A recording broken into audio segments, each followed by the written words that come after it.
Hello बच्चों, welcome back my channel. बच्चों, एक कहानी मैंने आप लोगों को सुनाने के लिए कहा था कि चारों में से सबसे बड़ा कौन। तो आज बच्चों मैं इस कहानी को ऐसे ही सुना रही हूँ, फेस टू फेस नहीं सुना रही हूँ क्योंकि मेरी तबीयत ठीक नहीं है। और चलिए फिर ठीक है, आगे कहानी की तरफ बढ़ते हैं। प्रेरक कहानी, चारों में से सबसे बड़ा कौन। तो एक बार भूख, प्यास, नींद, आशा में जो है झगड़ा होता है कि मैं सबसे बड़ी हूँ, मैं सबसे बड़ी हूँ। तो ये बात लेके वो राजा के पास जाती हैं और कहती हैं कि मैं सबसे बड़ी हूँ। तो राजा कहता है कि पहले भूख से पूछता है कि तुम सबसे बड़ी कैसे हो। तो वो कहने लगी कि मैं भूख हूँ और मेरे भूख होने के कारण ही घरों में चूल्हा जलता है, लोग तरह तरह के पकवान बनाते हैं और खाते हैं और मेरी भूख मिटती है। तो कहा ठीक है, देखते हैं तुम कैसे बड़ी हो। तो राजा ने पूरे राज्य में जो है घोषणा करा दी कि कोई व्यक्ति जो है खाना नहीं बनाएगा, चूल्हा नहीं जलाएगा, सभी व्यक्ति भूखे रहेंगे आज के दिन। तो ऐसा ही हुआ, किसी के घर में भी चूल्हा नहीं जला। अब भूख जो है बहुत परेशान हुई, इधर उधर जाती है, उसे कुछ भी खाने को नहीं मिलता है। तो अंत में वो एक घर के पास में बासी रोटी पड़ी होती है, उसको खा लेती है।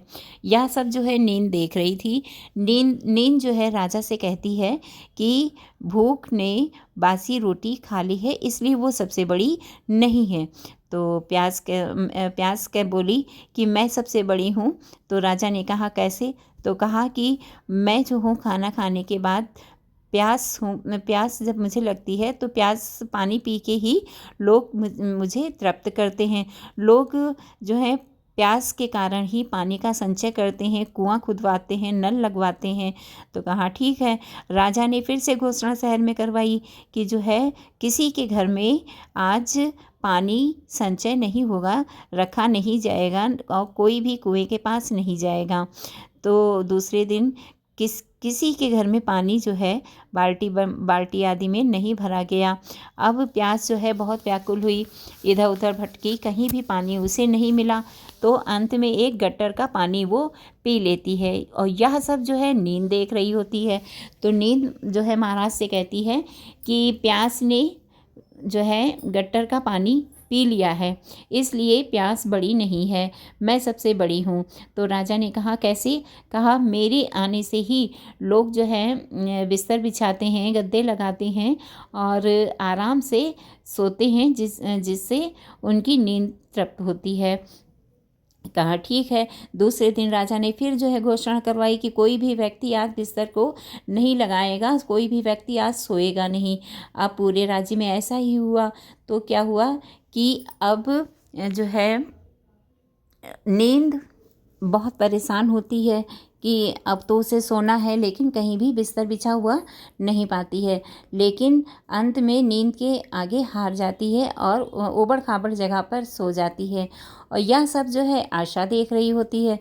तो आशा कहने लगती है राजा से कि नींद जो है ऊबड़ खाबड़ जगह पर सो गई है, इसलिए नींद बड़ी नहीं है, मैं सबसे बड़ी हूँ। आशा ने कहा कैसे। कहा कि कोई व्यक्ति जिसके मन में आशा होती है वह कभी भी हार नहीं सकता है। तो कहा ठीक है। राजा ने फिर से घोषणा करवाई कि कोई भी व्यक्ति किसी भी चीज़ की आशा नहीं रखेगा। तो राज्य में ऐसा ही हुआ। रोज़ की तरह किसी व्यक्ति ने कोई भी उम्मीद किसी चीज़ में नहीं रखी। आशा जो है दिन भर भटकती रही, कहीं कोई नहीं मिला जिसके मन में आशा हो। अंत में एक कुम्हार के पास जाती है और वह जो है टकटकी लगाए हुए एक दीपक को देख रहा होता है और दीपक की लौ को देखता है। वह इस उम्मीद में था कि यह दिया जो है कल हमारे घर में भी जलेगा। तो उसने एक आस लगाई रखी हुई थी।